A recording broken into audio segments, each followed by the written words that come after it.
When it comes to the Israel-Palestine conflict, both sides use emotionally charged language to paint themselves as victims and the other as monsters. Here are some common propaganda terms you might come across when following this conflict. First, the Israeli-aligned narrative. They'll use terms like terrorists to describe Hamas and Islamic Jihad and armed Palestinian groups. They'll also talk about human shields, which they claim militants use to protect themselves by hiding among civilians.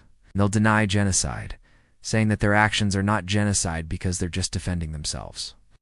They might also call their army the most moral army in the world to justify their actions.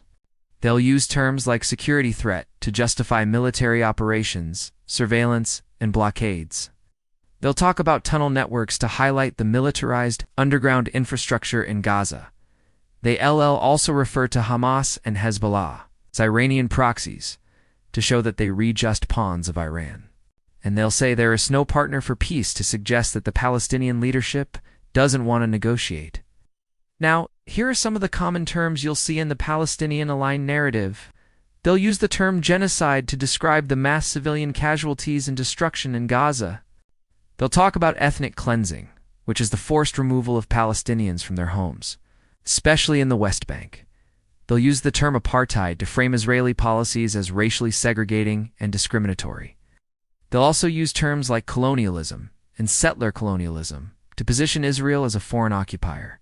They'll refer to resistance fighters instead of terrorists or freedom fighters instead of pawns. They'll talk about famine and starvation siege to highlight the dire humanitarian situation caused by the blockade.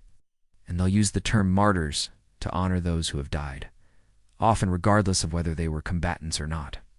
They'll also use terms like Zionist aggression to frame Israeli actions as driven by a desire for land and power. So remember, propaganda uses emotionally charged language to manipulate your feelings and your perception of the world. When you hear these terms, ask yourself, am I being manipulated